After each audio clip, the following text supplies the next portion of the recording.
Bonjour et bienvenue à toi dans ce webinaire pour envisager de vivre une naissance sereine. Si tu es là, c'est certainement que tu es enceinte ou que tu es le compagnon ou la compagne de naissance d'une femme qui est enceinte et que tu as envie d'envisager et voire de te préparer pour un enfantement serein, calme et décontracté, disons-le comme ça. Et tu es au bon endroit pour ça. Je vais prendre quelques instants pour me présenter avant de te dérouler un petit peu tout ce que j'ai à te dire. Moi, je m'appelle Morgane, j'ai 30 ans. J'ai depuis très longtemps été fascinée et passionnée par le monde des naissances et par tout ce qu'il y avait autour, le postpartum, la préconception, la fertilité, la grossesse de manière générale. Et j'ai décidé de faire de l'hypnose il y a 4 ans. Donc, je suis praticienne en hypnose depuis 3 ans maintenant. Et tout de suite, ça a été évident pour moi que j'allais aller, dans ce domaine-là, en tout cas, me spécialiser en périnatalité et en hypnonaissance. Même si ça a toujours été évident, je ne l'ai pas fait tout de suite parce que je me suis beaucoup retenue de faire, ce que je voulais vraiment. Et il y a quelque temps, j'ai décidé de me lancer dans les préparations hypnonaissance et de me spécialiser vraiment en périnatalité. Et me voilà aujourd'hui pour t'accompagner dans ce webinaire.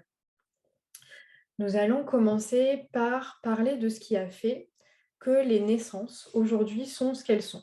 C'est-à-dire, de manière générale, super médicalisées, hem, peut-être super terrifiantes pour les mamans. Pourquoi est-ce que les enfantements aujourd'hui, hem, ont ce truc-là qui fait que on a peur d'y aller. OK. La première chose qui fait que on en est arrivé là, c'est toute l'histoire qu'il y a autour de la naissance dans ces derniers siècles. OK? Dès que la médecine a commencé à s'intéresser réellement à la naissance, parce que ça n'a pas toujours été le cas. Pendant longtemps, c'était laissé aux sages-femmes qui n'étaient pas des professionnels comme elles le sont maintenant, mais qui étaient des femmes sages qui connaissaient et qui aidaient les femmes à enfanter.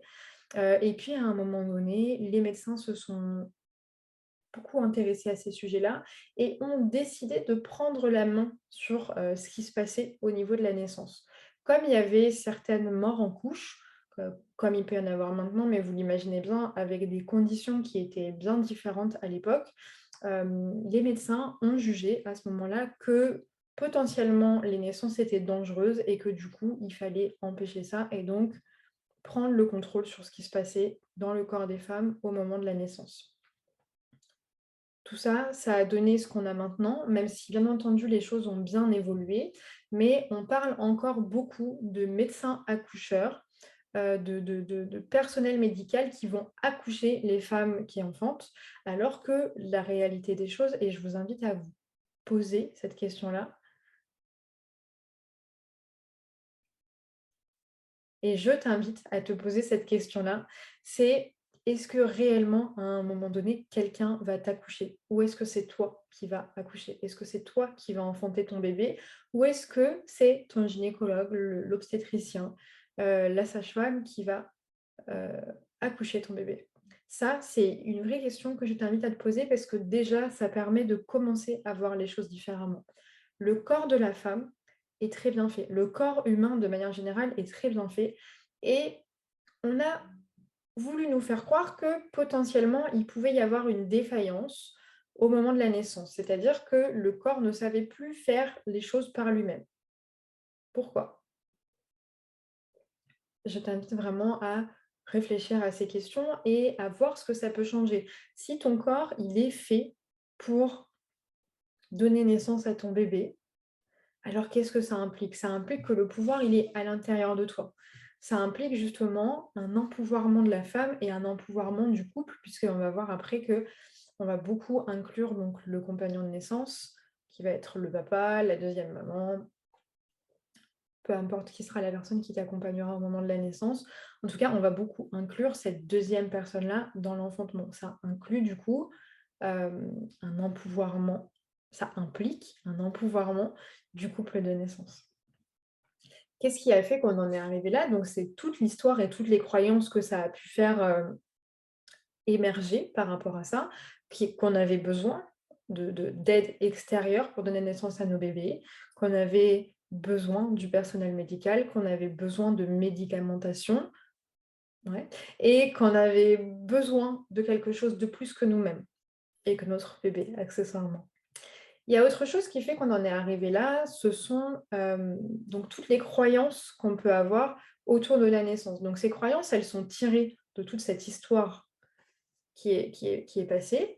Elles sont tirées aussi de ce qu'on va pouvoir appeler nos mémoires transgénérationnelles et tous les récits qu'on a pu avoir, de notre entourage. Peut-être que c'est une maman qui a eu un enfantement difficile, peut-être que c'est la grand-mère, peut-être que c'est une cousine, peut-être que c'est une amie et tout ce qu'on nous raconte, tout ce qu'on nous dit constamment autour de l'enfantement, et des naissances des bébés, de manière générale, c'est toujours des trucs qui sont douloureux, des trucs qui font peur, des trucs qui n'encouragent pas du tout la femme à se reconnecter à sa puissance, OK?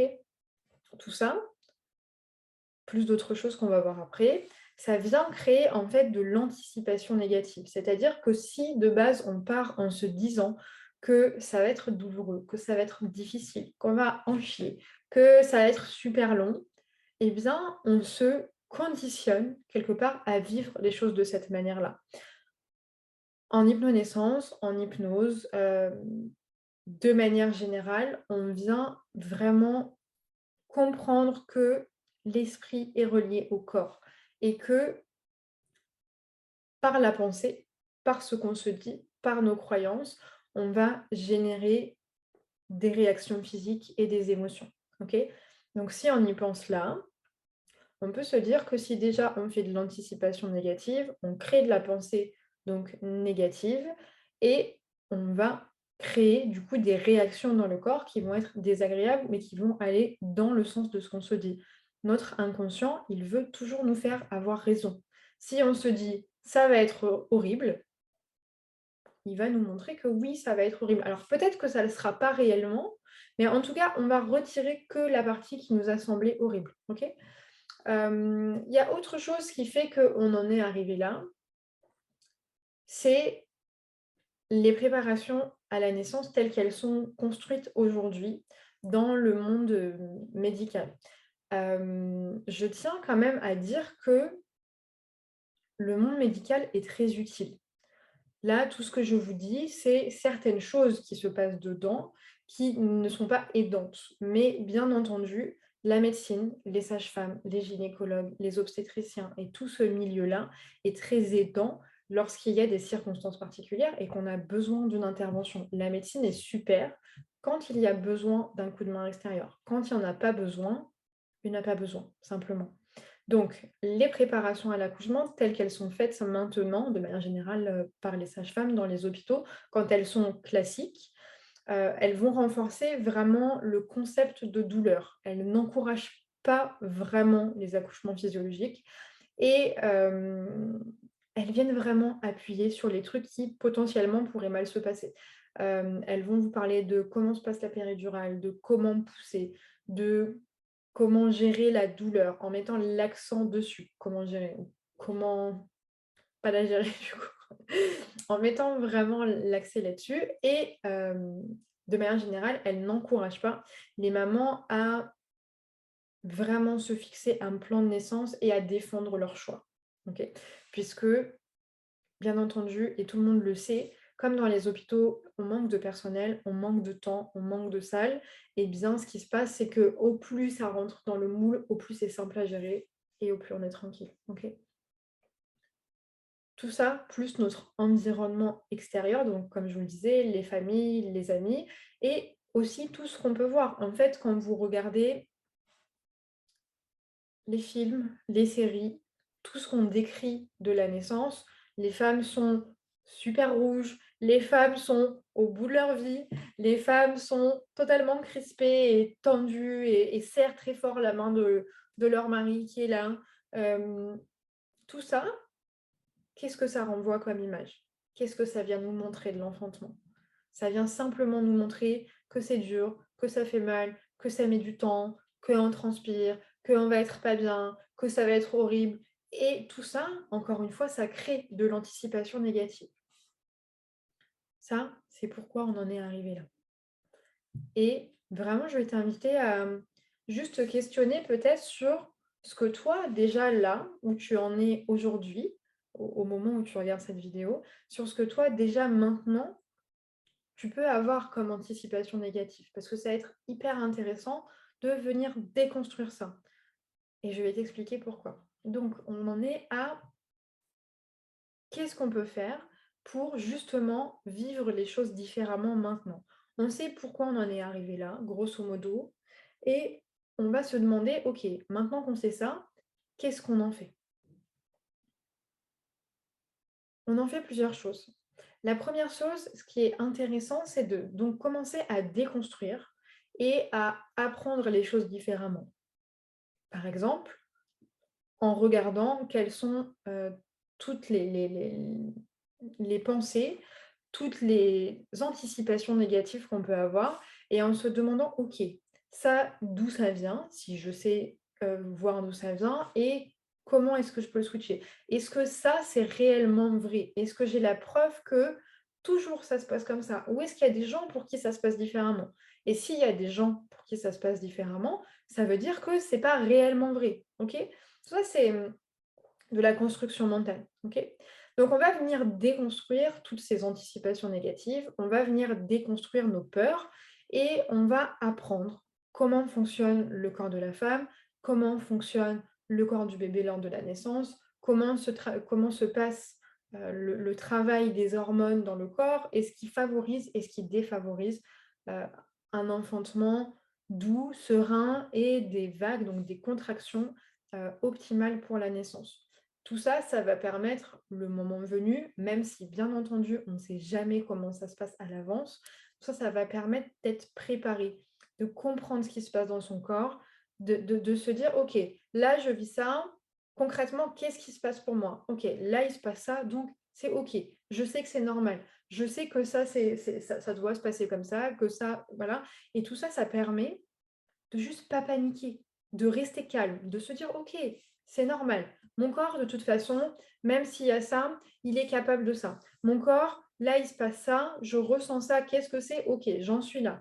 Et tout ça, ça va permettre juste de rester sereine et calme. Donc on apprend comment fonctionne le corps de la femme, qu'est-ce qui se passe au moment de la naissance et à quel point aussi notre corps et le corps de notre bébé, ils travaillent ensemble pour la naissance et du coup, eh bien, s'ils travaillent ensemble pour la naissance et qu'ils le font tel qu'ils doivent le faire, eh bien, ça montre simplement que on est capable de le faire. OK?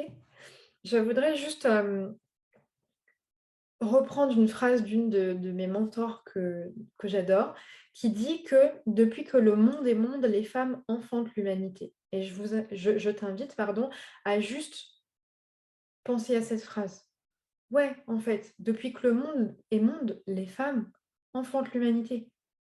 Elles ont toujours fait ça. On a toujours fait ça.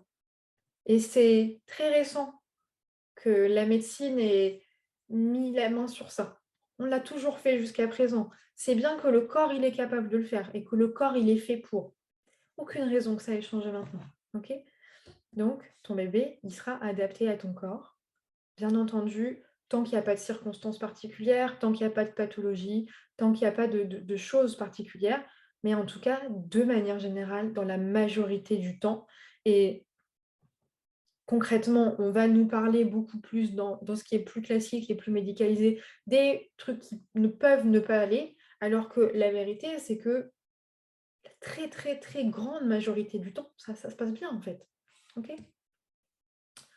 On va aller aussi pour vivre les choses différemment, peut-être commencer à changer notre vocabulaire autour de la naissance. L'idée, c'est de commencer à désamorcer tout ce qu'on peut ressentir sans y prêter attention avec les mots. On peut parler d'ancrage. Concrètement, il y a certaines situations, il y a certains mots, certaines odeurs, certaines choses qu'on peut voir qui créent des ancrages à l'intérieur de nous. Peut-être une chanson va créer un ancrage sur une relation. Peut-être que un mot va créer un ancrage sur quelque chose. Et en fait, cet ancrage-là, il peut être soit agréable, soit désagréable. Ok. Je te laisse imaginer ce qui se passe, même si tu ne le perçois pas complètement, lorsque tu prononces certains mots comme l'accouchement, les contractions, la douleur par rapport aux contractions et juste envisager quelque chose. Ok, je vais te faire faire un exercice. Je t'invite à juste bien t'installer où tu es. Si c'est ok pour toi, à juste venir fermer les yeux et à simplement te laisser guider par le son de la voix qui parle. Ça va durer juste quelques secondes, mais je vais t'inviter à juste venir penser à un moment agréable, à quelque chose de super agréable. Peut-être que c'est un souvenir, peut-être que c'est quelque chose que tu inventes, peut-être que c'est juste... laisse les pensées venir.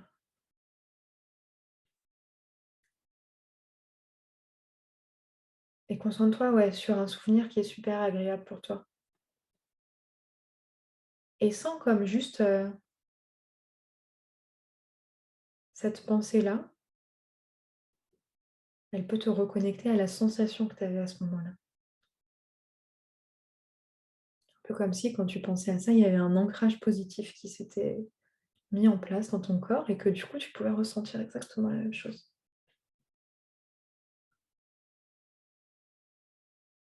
Et prends le temps de juste voir ce que ce ressenti il vient générer dans ton corps. Où est-ce que tu le ressens? Où est-ce qu'il est? Peut-être c'est dans le cœur, peut-être c'est dans la poitrine, peut-être c'est au niveau du ventre, peut-être c'est ailleurs et c'est OK. Laisse juste venir ce qui vient.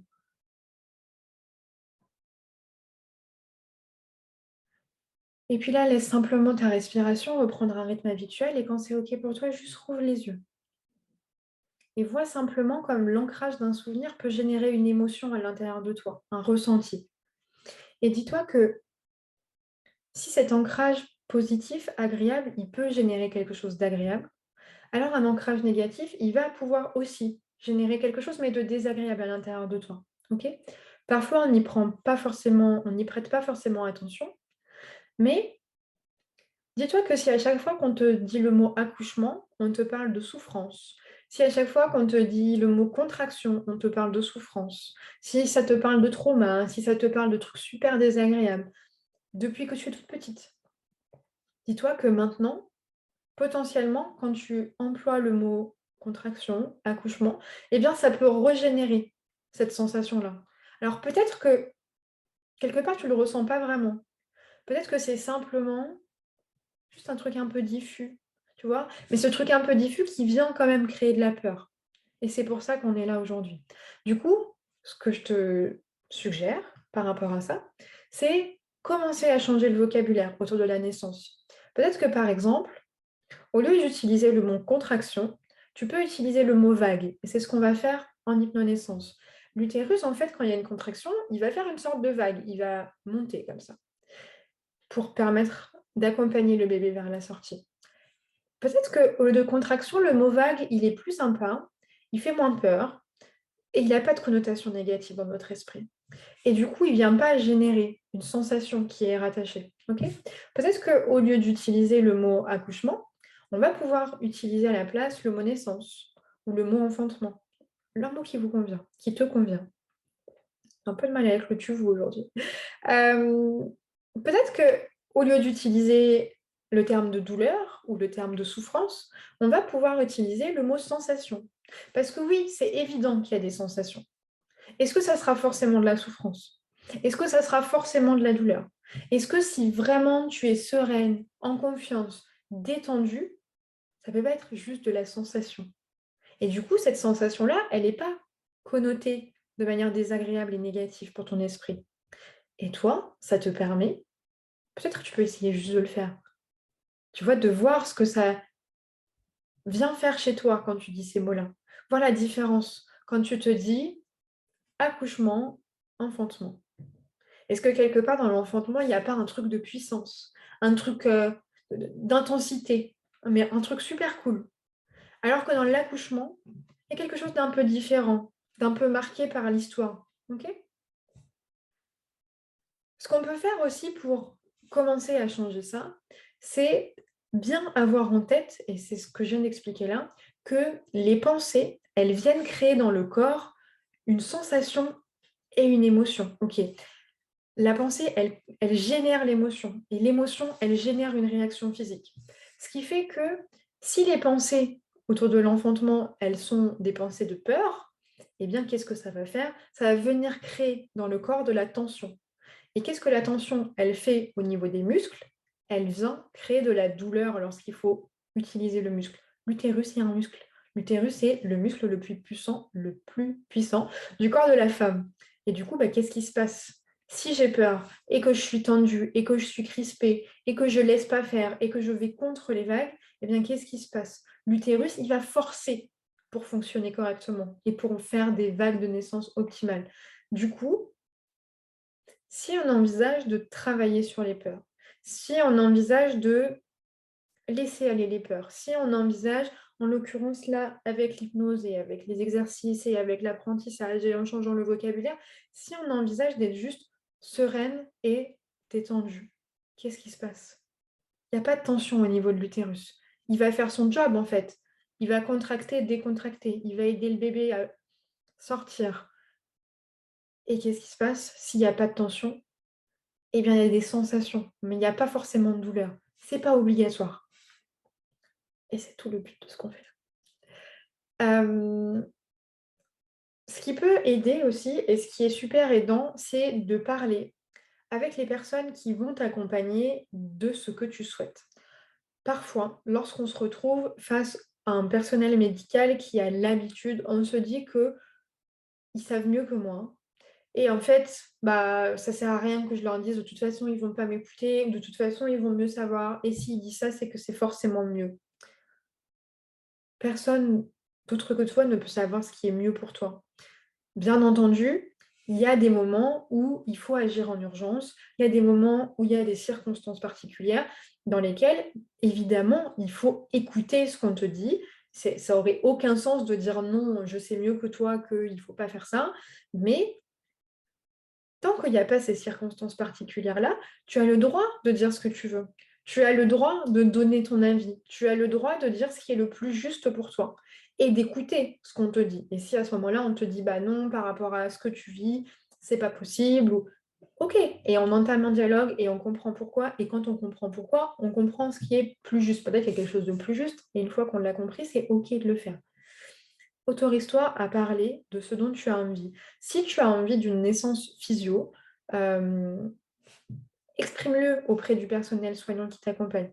Si tu as envie d'une naissance avec péridurale, mais légère ou peu importe, exprime-le. En fait, peu importe tes envies et peu importe ta façon de voir les choses et exprime-le. De toute façon, il vaut mieux en discuter et comprendre pourquoi ce n'est pas possible, plutôt que de ne pas le faire et si tu ne le fais pas du tout, personne ne va te le proposer, en fait.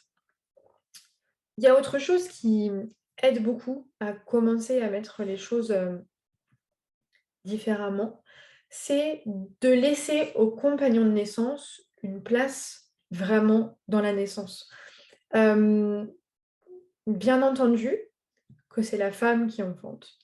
Hem, la femme, au moment où elle le fait, au moment où elle donne vie à son bébé, elle ne devrait avoir à faire que ça. Je mets des guillemets à que ça, mais en tout cas, je pense qu'on va se comprendre. Elle ne devrait avoir qu'à se connecter à son corps, qu'à se connecter à son bébé, qu'à se connecter à ses ressentis, qu'à se connecter à sa respiration, qu'être dans sa bulle et être focus sur ce qu'elle est en train de faire. Il y a un truc super fort énergétique qui se passe à ce moment-là et elle devrait pouvoir rester connectée à ça, sans avoir à interférer avec ce qui se passe à l'extérieur. Le compagnon de naissance ou la compagne de naissance, le papa, la deuxième maman, heu, la mère si celle qui accompagne, une sœur, une amie, une tante, peu importe qui est là, la doula, la sage-femme, si c'est que la sage-femme qui est là, la personne qui accompagne le compagnon de naissance devrait pouvoir tenir ce rôle de gardien de la bulle dans laquelle la maman se trouve. Ça, c'est un truc aussi qu'on apprend en livre de naissance.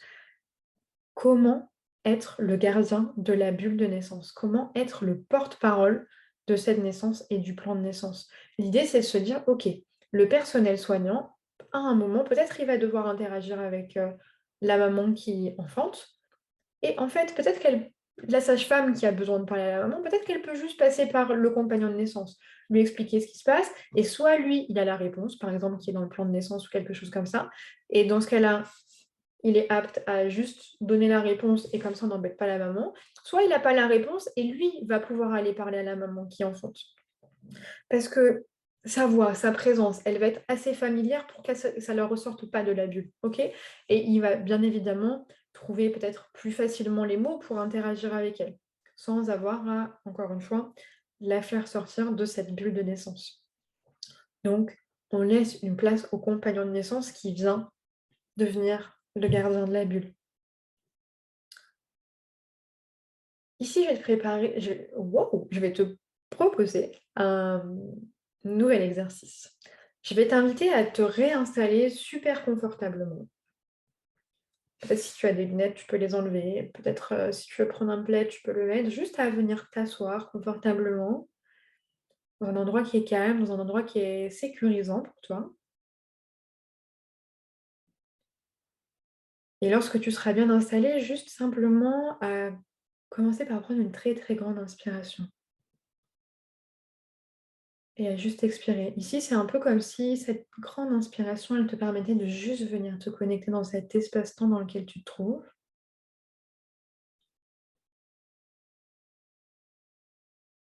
Et à juste te connecter à ton corps, à toi, à l'ici et au maintenant.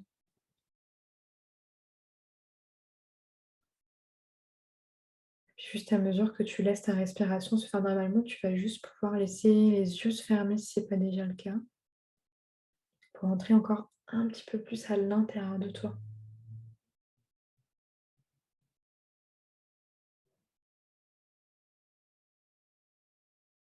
Et puis là, tu peux juste laisser ta respiration se faire.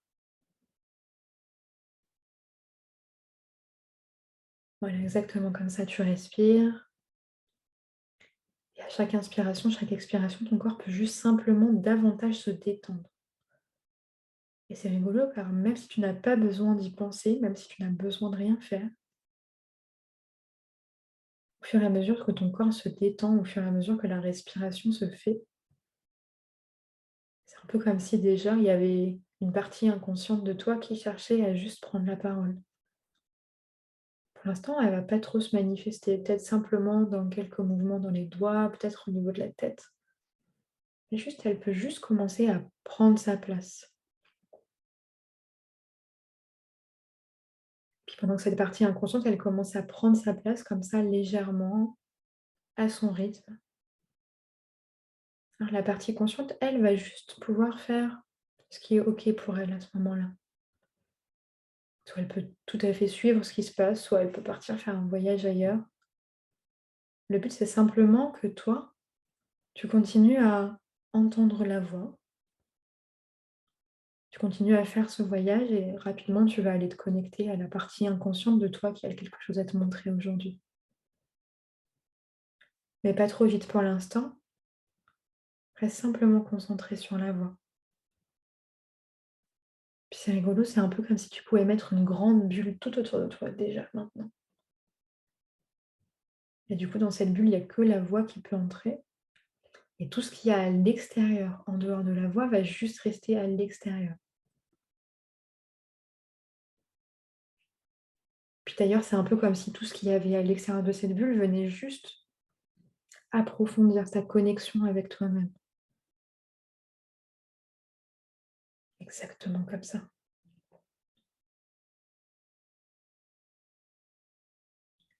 Et alors là, ce que tu vas pouvoir faire, c'est aller te connecter complètement à cette partie inconsciente de toi. Peut-être que tu en auras conscience et peut-être pas, et c'est OK, laisse juste les choses se faire. Dans cette partie inconsciente, ce qui est cool, c'est qu'il y a une grosse partie d'imagination. Et là, avec ton imagination, tu vas pouvoir imaginer que tu es devant une porte, tu sais, comme les portes dans les salles de cinéma, une porte battante. Je ne sais pas s'il y a un hublot aussi, tu peux voir à l'intérieur de la salle de cinéma ou pas, mais imagine juste cette porte. Quand tu seras prête, dans quelques instants, tu vas pouvoir pousser la porte et rentrer dans cette salle de cinéma. Ce qui est chouette, c'est que je ne sais pas si c'est une salle de cinéma que tu connais ou pas, mais en tout cas, elles sont super confortables. Si tu peux juste te sentir complètement en sécurité pour être toi-même, pour laisser faire les choses. Et puis tu rentres du coup dans cette salle de cinéma qui est super safe, super sécure, super confortable et puis tu trouves ton fauteuil et tu vas t'asseoir dessus simplement. OK, une fois que tu es assise, tu peux lever un peu la tête, regarder autour de toi et puis devant toi, et quelle surprise, il y a un écran de cinéma. Pour l'instant, il est blanc ou noir, je sais pas trop, mais en tout cas, il y a rien qui est dessus. Mais très vite, quand il sera prêt, ton inconscient va pouvoir te passer un film ou une image, un film ou peut-être plein d'images. Peut-être des images ou le film de la naissance de ton bébé, de cette naissance dont tu rêves, de la naissance telle que tu la veux, de ce dont tu as besoin aujourd'hui, de ce que tu as envie de voir.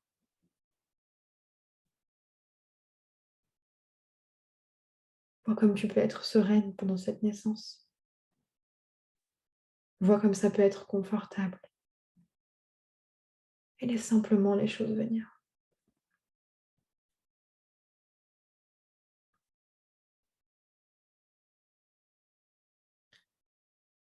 Ce qui est super chouette avec cette partie inconsciente, c'est qu'elle, elle va tout faire pour t'aider à vivre les choses comme tu en as envie, comme tu les rêves. Alors suis simplement le déroulé de ce film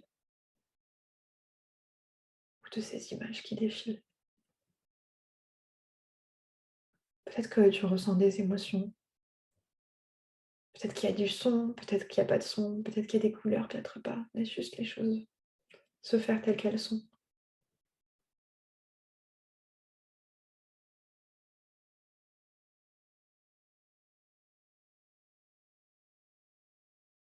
Et puis simplement, si tu vois qu'il y a une ou deux peurs que tu pourrais simplement laisser aller, laisser partir, tu vas simplement pouvoir le faire.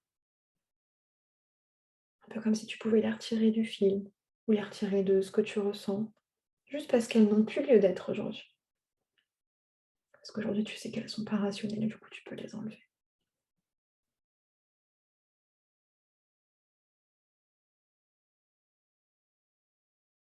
Et puis à ton rythme, une fois que le film se sera déroulé, tu vas simplement pouvoir revenir dans cette salle de cinéma, un peu comme si tu enlevais le focus sur le film. Et juste voir comment tu te sens par rapport à ce que tu as vu.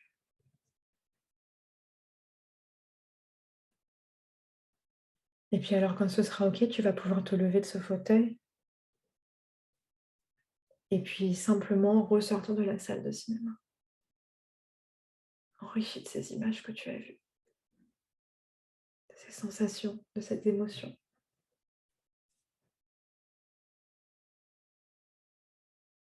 Et puis lorsque tu seras ressorti de cette salle de cinéma, la conscience va simplement pouvoir reprendre le dessus sur l'inconscient.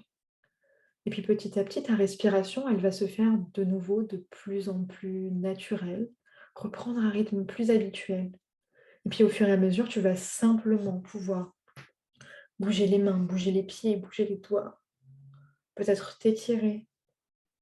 Et puis lorsque ce sera complètement OK pour toi, lorsque tu seras revenu complètement dans l'ici et maintenant, dans la pièce dans laquelle tu te trouves réellement, alors seulement à ce moment-là, ton corps pourra prendre une très très grande inspiration pour intégrer, pour laisser infuser et expirer, pour laisser sortir tout ce qui n'a plus lieu d'être. Et alors seulement quand cette grande inspiration et cette grande expiration auront eu lieu, tu pourras juste revenir ici et maintenant en rouvrant les yeux. Exactement comme ça. Parfait. Je te laisse prendre quelques instants pour boire un verre d'eau, pour te lever, te mettre debout, t'étirer, prendre l'air si tu as besoin de prendre l'air, te moucher si tu as pleuré et faire exactement ce dont tu as besoin. Si tu as besoin de mettre pause à cette vidéo, mets pause à cette vidéo et va faire ce que tu veux faire maintenant. Tu reviendras juste après, pas de problème avec ça. J'espère que tu te sens bien, que tu as vécu une belle expérience, que tu es enrichi de ça. Et puis du coup, nous allons passer à la suite. Troisième partie, pardon, de cette vidéo, ce sont les outils que nous avons à disposition pour vivre une naissance douce, sereine et confortable. Bien entendu, je vais vous parler des outils que je connais et des outils que j'utilise, notamment avec l'hypnose et l'hypnonaissance. Dans les outils qui sont à notre disposition pour pouvoir faire les choses différemment et mettre en place tout ce dont je t'ai parlé juste avant, il y a bien entendu l'hypnose. L'hypnose, ça va beaucoup nous servir pour la libération des peurs, pour, en séance, aller travailler ensemble, co-créer des sessions d'hypnose pour te permettre de libérer tout ce qui peut être inconscient, enfoui, tout ce dont tu n'as pas forcément conscience, bien entendu, mais tout ce dont tu ne sais pas te débarrasser par toi-même. Parfois, ça arrive, il y a des trucs, c'est plus fort que nous, et bien c'est sur ça qu'on va aller travailler. Ce qu'il y a comme outil à notre disposition, c'est l'auto-hypnose également. L'auto-hypnose, c'est pareil que l'hypnose, sauf que c'est quelque chose que tu vas faire toute seule et que je t'apprends à faire du coup en hypnonaissance pour aller te reconnecter déjà à tes propres ressources et pour plonger dans des états de détente super profondes et super optimales pour la naissance. On me pose beaucoup la question de savoir si réellement, quand on fait de l'hypnose en séance, on sait refaire l'auto-hypnose après pour la naissance. Concrètement, le but, c'est pas de te dire, OK, on l'a fait là, tu te débrouilles après. Déjà, je t'apprends des exercices à mettre en place pendant les sessions et en dehors. Et l'idée, c'est vraiment de t'entraîner jusqu'à la naissance du bébé pour pouvoir, le moment venu, te connecter à ces états de détente super profondes super rapidement. Le but étant qu'au moment de la naissance, il n'y ait pas besoin de réfléchir à 30 000 trucs et se demander qu'est-ce qu'il fallait que je fasse déjà. C'est juste, en fait, on va créer des ancrages et on va créer de l'entraînement qui va faire que, consciemment comme inconsciemment, ce sera hyper facile de se reconnecter à ces états-là. Il y a d'autres choses qui sont aidantes et d'autres outils qui peuvent te servir et qui nous servent, en l'occurrence en hypnonaissance, ce sont les affirmations et la visualisation. Peut-être que tu connais le principe de la loi de l'attraction. L'idée, c'est de se dire que si je visualise ce que je veux, si je crois et si je dis que je l'ai déjà, eh bien, ça arrive. En gros, là, nos affirmations et nos visualisations, ça va être à peu près le même concept. L'idée, c'est de visualiser les choses qui se passent bien, visualiser les choses qui se font, d'accompagner et d'affirmer que c'est le cas. Encore une fois, le pouvoir de la pensée. On en a parlé tout à l'heure. Ce que je pense, je le génère dans mon corps. Et je vais même plus loin, si je pense quelque chose, que ça génère une émotion, que ça génère un ressenti, ça génère une action de ma part. Encore une fois, peur, tension, douleur. Et à l'inverse, eh bien, détente, sérénité, détente, sensation et les choses qui se passent bien, qui se passent bien n'est pas le mot, confortablement est le bon mot. Autre outil qui va te servir pour vivre une naissance sereine, c'est la respiration. On ne le dira jamais assez, la respiration est la base de tout et pour être détendu, il faut bien respirer.